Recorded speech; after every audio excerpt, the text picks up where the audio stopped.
What's going on, guys? Aaron from Top Tier Gaming here, and today I'm coming at you with my regional Traptrix deck profile. Just this past weekend, I went to the Fort Worth regional where there were 500 players, and I took Traptrix to the event because it's a deck that my channel, especially initially starting back out, it was a deck that I played a lot. I mean, like, I played this deck for 4 months straight when I got back into the game, and it's a deck I enjoy a lot, and I haven't gotten to play it since the advent of the new support in the structure deck.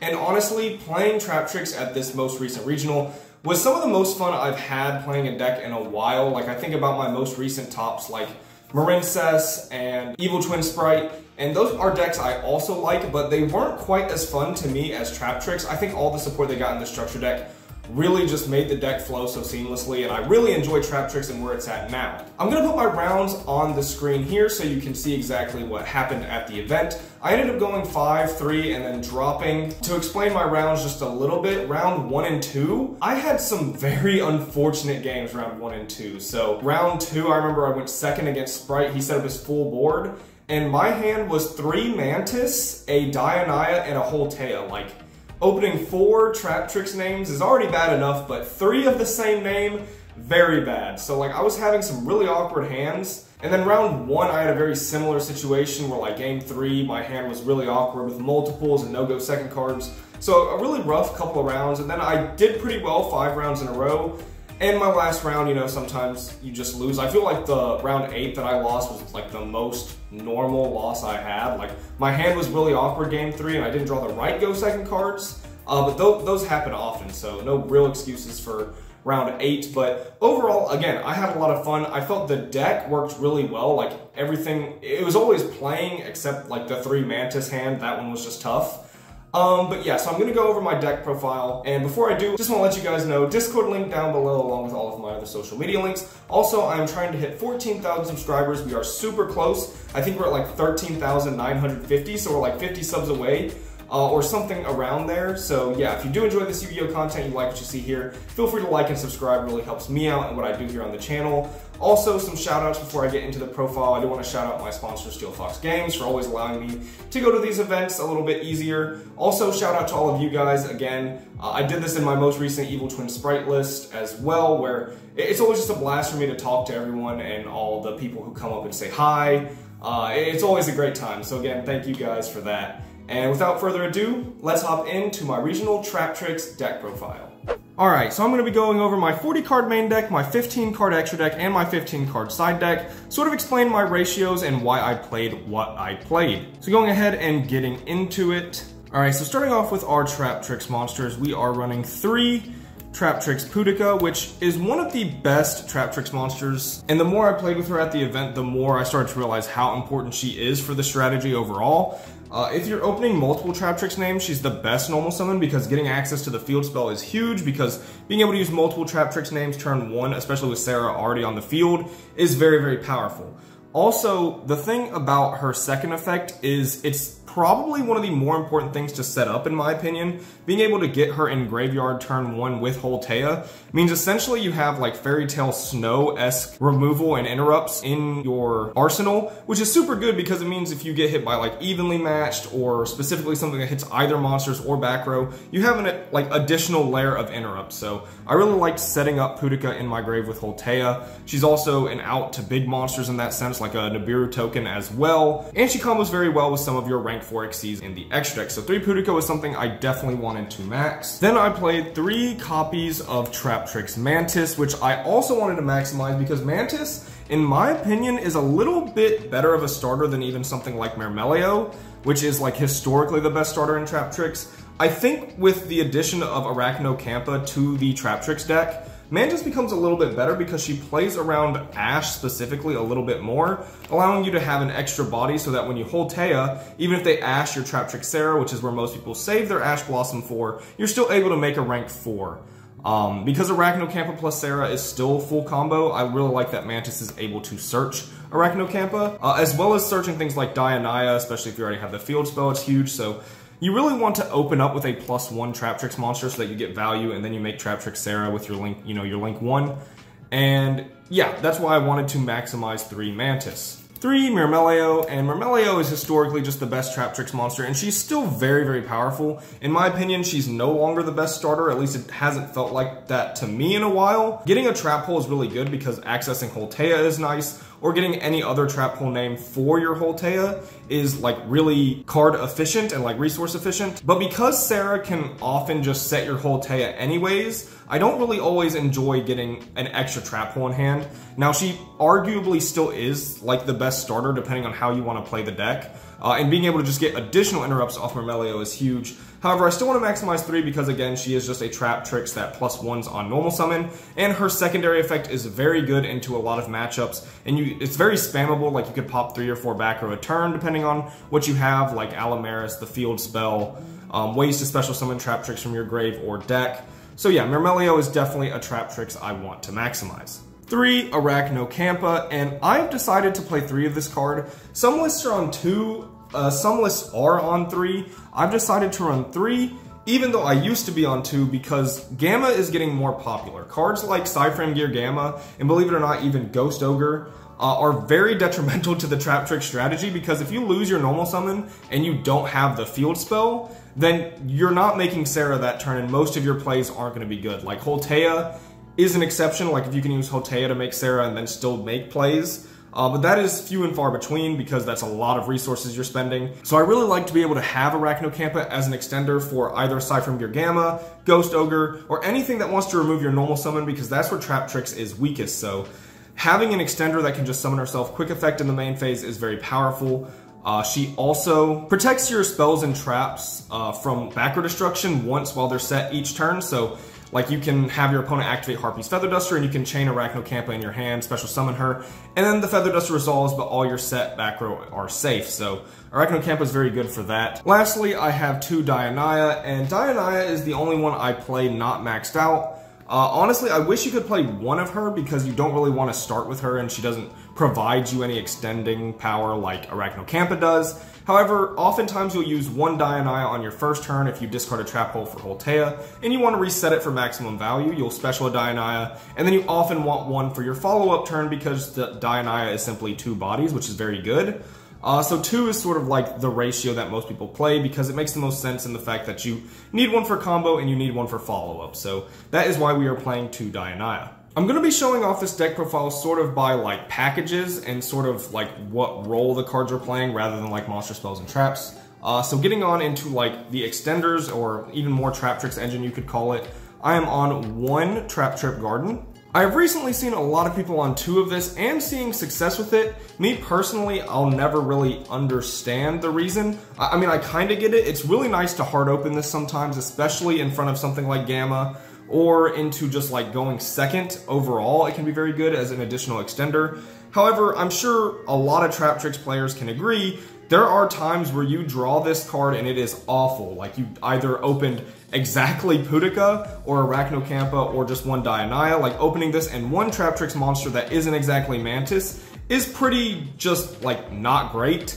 Opening this in Pudica especially feels bad. There's times where I open like Myrmeleo and Mantis Myrmeleo and Arachnocampa, and then like this also feels sort of weird because Arachnocampa was going to special summon herself anyways, and sometimes you want to proc Sarah. So this has some hands where like opening it is awful, and of course opening it with no Traptrix monster is definitely the worst case scenario. So I don't really see why you would want to add a second. I'm very comfortable just maximizing Pudica and trying to find this off of her or Prosperity. Right now, I really enjoy 1, and I think 2 gets a little silly because I want to just add this for free, and it can create some awkward hands, but I'm not like throwing 2 out of the window like altogether. I may return to it at some point. I have tested it a little bit, but personally, I wanted to play 1 at this event, and I think 1 is still very solid. 3, Traptrix Holtea. Holtea is by and far the best piece of support Traptrix got out of their structure deck. This card changed the deck forever. It's one of the reasons why I think Traptrix is so fun right now. It's like just a super fun deck to play because of this card. Like obviously I played Traptrix years ago where I still thought the deck was fun then, but this card just changed it forever. Like, this really makes the deck flow seamlessly and be a very coherent strategy. Obviously, the fact that it's a searchable in-engine Brigandine was amazing for the deck, but the graveyard effect is one of the best things about it by far, because again, it gives you that Fairy Tale Snow-esque interruption that I mentioned earlier, while also just being insane amounts of follow-up. Like, everything this card does is insane. We're always maximizing it at 3, so not much to say there. 3, Parallel Exceed. This card is also sort of a no-brainer. Some people play it at 2, some people play it at 3. I think 3 is just the best, especially in the format we're in, where Kashtira can banish some of your deck, Runic can banish some of your deck. So if you ever are playing 2 and 1 gets banished, it's kind of rough. But also, if you draw 2 and you only play 2, that is horrible. Yes, your chance of drawing 2 is a little bit less, but if you do happen to draw 2, it's terrible. At least if you're playing 3 and you draw 2, it is still a usable card, and yes, you opened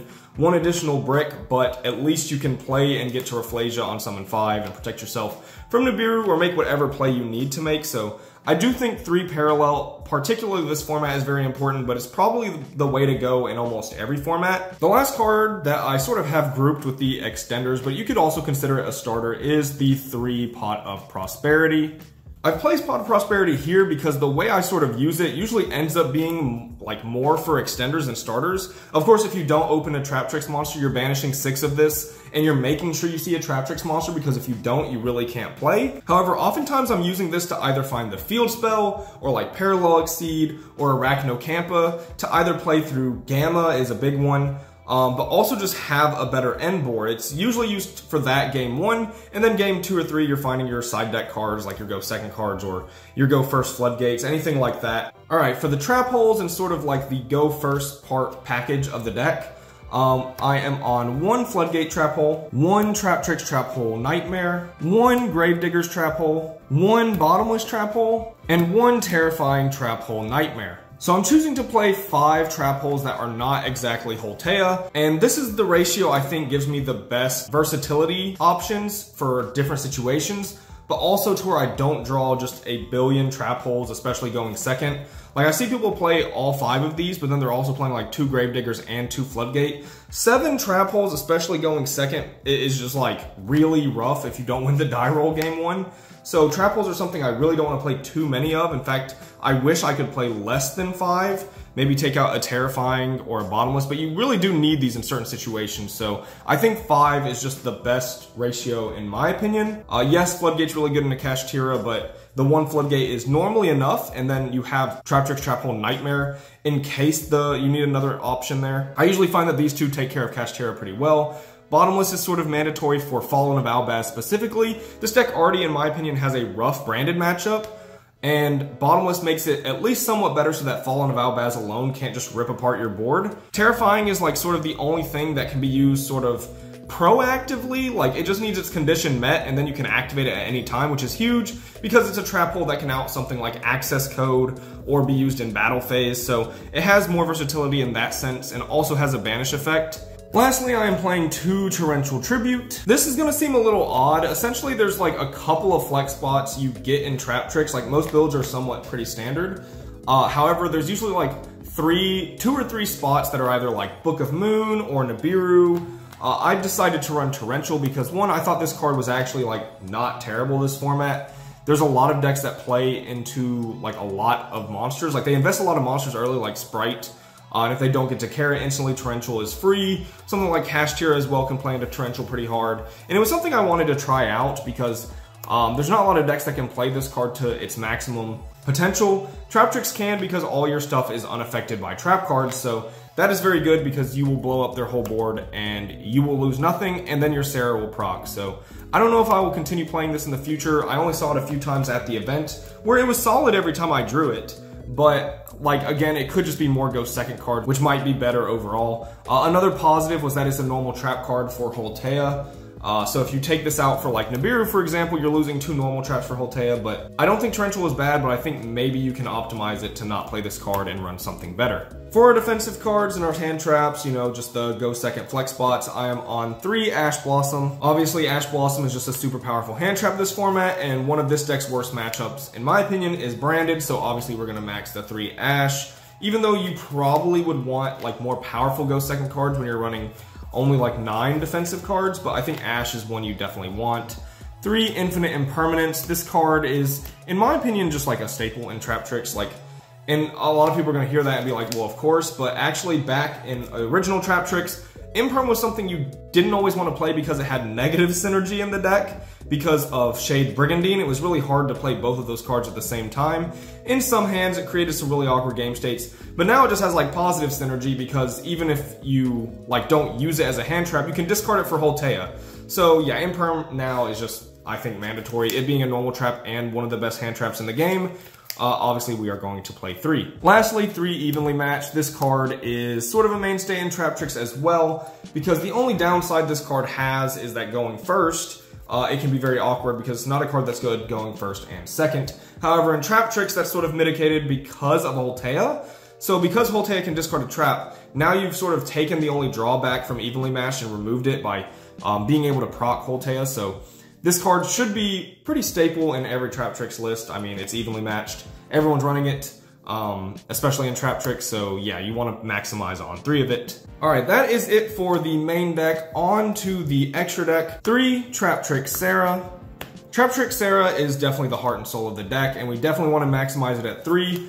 I think going forward, you'll still want to play 3, but especially with Kashtira in the format, 3 is, 100% mandatory, because if they see only 2, they're definitely going to hit that, and that, just having 1 Sarah isn't enough sometimes. So you want to maximize all 3 Sarah. And then I am playing 1 Traptrix Atypus. I'm not playing Utricallaria on this list. I didn't miss her, but there have been game states in the past where she could come up. So you could choose to play her if you want. I don't think I have the space, but you definitely want to play at least 1 Atypus. She is the most aggressive thing you have if you're locked into plants, and she also can go for very easy OTKs with her effect to gain 1,000 attack on everything, so these are all pretty standard. Then for some generic links, I am playing 1 Alsa, which is really good because you're an Earth deck and you can steal like your opponent's Fenrir's, or in the mirror match you can steal like Mermelio and pop one of their back rows. She didn't come up for me, but she has in the past.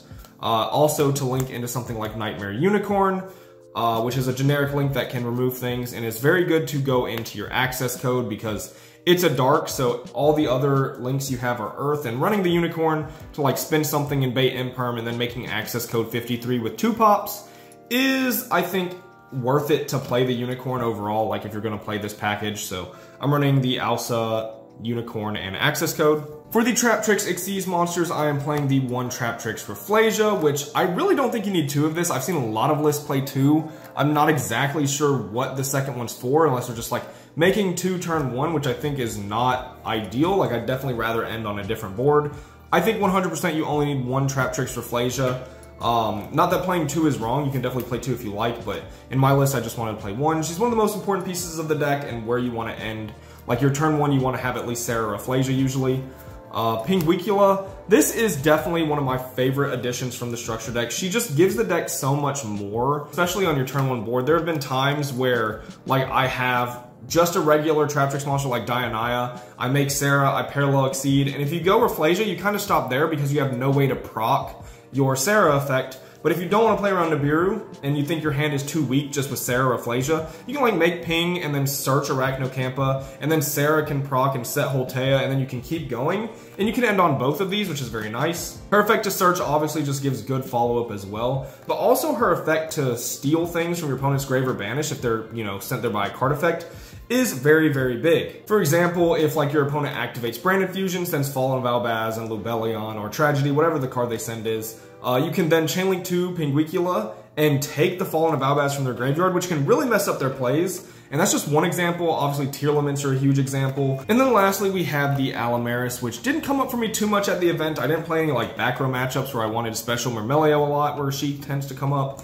I didn't make her with 3 materials where you can like special summon and then steal one of your opponent's cards. Like, Alamaris maybe came up once to get to enough damage for an OTK, but honestly, I was making Pinguicula more, and while I do think Alamaris is good and you should still play her, At this event, she didn't come up for me too much, but yeah, we were playing 3 of the Traptrix Xyzs. Then the real Traptrix boss monster is Time Thief Redoer. I absolutely love this card, and I always have since sort of the first iterations of this deck. Redoer is amazing, and I love to end my board with him because he sort of mitigates you from evenly matched just a little bit more. Obviously, you have trap monsters in the form of Holtea, where you can make this with an instant interrupt, and you can steal your opponent's like either key pieces or spells to draw cards, and he's just so much follow-up in one card plus an interrupt. I think Redoer is something I really like to end with, and it's something that is just very important to the Traptrix strategy. I played 1 Baguska. I mean, like, again, Branded is one of the worst matchups, and I had the extra slot. This could honestly be anything. I didn't make Baguska all day, but in theory it was good, so I did play it. 1 Gagaga Cowboy. I didn't want to put this in the side deck, so I decided to main it, but again, this could technically be anything. Then I played the Exiton and the Zeus, which I actually didn't make Exiton all day, which was surprising.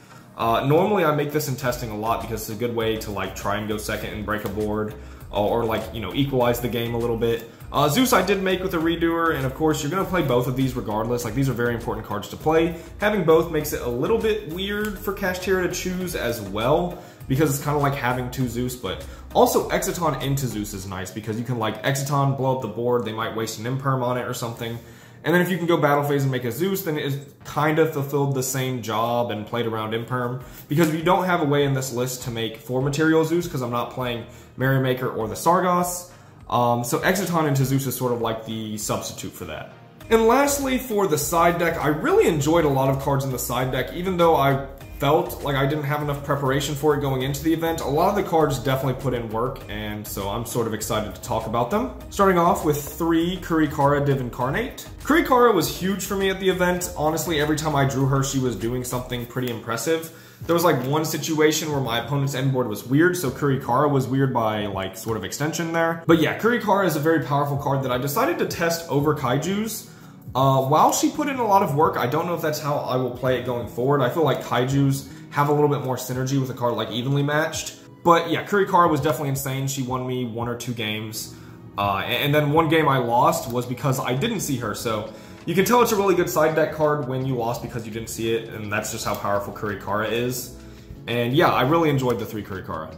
Next, one of my worst matchups is Branded, so we definitely had to prepare for it. And then it was sort of like 2 birds with 1 stone because another really bad matchup for this deck, in my opinion, is Math Mech, especially if you go second, because Super Factorial is very hard for this deck to deal with. So I actually chose to play the Bestials, and I played the 3 Magnamut and the 1 Druisworm. Honestly, if I could fit 5, I probably would play a 5th because the Bestials were insane for me in the matchups they were supposed to be insane in. However, I really didn't feel like I had the extra room in the side deck. So just the 4-card package. This came up so huge in both of my Math Mech games where it won me my first Math Mech match and it won me a game against the other Math Mech player. However, I didn't see a Bestial Monster game 3, so I really needed to because Super Factorial is such a big card. And if you like start Magnamut against Math Mech, it's so huge. And then these were also good against the Blackwing I played, so that's very good that it kind of crossed over there. There's a couple of other matchups where they could come up, like Drytron, Tearlament, maybe even potentially Dragons to an extent. I think there are actually quite a few decks that siding these is good for, and I would definitely play the Bestials again. I think these cards are amazing. Obviously, they have like no negative synergy in the deck. Like, you can't play these in something like Kashtira because of their game mechanic, but Traptrix really don't have a lock like that, which is what makes Kurikara and the Bestial so free, is there's nothing stopping you from summoning these like you might in a deck like Rika or Evil Twin Sprite. So yeah, these are very good. 1 Harpy's Feather Duster, which is the only back row removal I'm playing, and essentially, like, I just decided that if I play against Labyrinth and I lose the die roll, it was just going to be an uphill battle. Like, I feel in Traptrix you can't prepare for everything, because you need so many go second cards against the decks that are putting up boards that your engine can't beat. So I am just playing the 1 Feather Duster, hopefully to out floodgates that they may have, like Skill Drain, and I either Prosperity into it or get lucky and see it. Otherwise, if they don't have floodgates, Mermelio can just dismantle most trap decks. So I felt like 1 Feather Duster was enough. I wish I could fit Cosmic, but I didn't know how to at this event. Maybe that's something I'll think about more going forward, but I just played the 1 Feather Duster for back row removal. 3 Dark Ruler No More. Again, there's just some boards this deck cannot beat with its engine, so I decided to play Dark Ruler to beat, especially like Sprite was a big one. And yeah, Dark Ruler definitely was a solid card. Also, Dark Ruler plus Exciton or Dark Ruler plus Evenly is just full combo, so yeah, you definitely, I think this is a really solid card to play as well. Then for go first cards, I played One Appointer of the Red Lotus, which was just the best side card in my deck. Every time I drew it, it won me that game, and its synergy with Traptrix Sarah is amazing. And you often have a card in hand in this deck because of Arachnocampa now, which sometimes was difficult in the older lists, but yeah, Pointer was amazing. And then I played 3 Dimensional Barrier. This card is something that doesn't lose to evenly match, which is big, and also helps with what is, in my opinion, the worst matchup, which is Branded. Even though I don't expect too much Branded when I go to these events, like, I want to be prepared for it. It's also good versus Sword Soul. And again, it's a go first card that doesn't lose to evenly match, which was a big deal.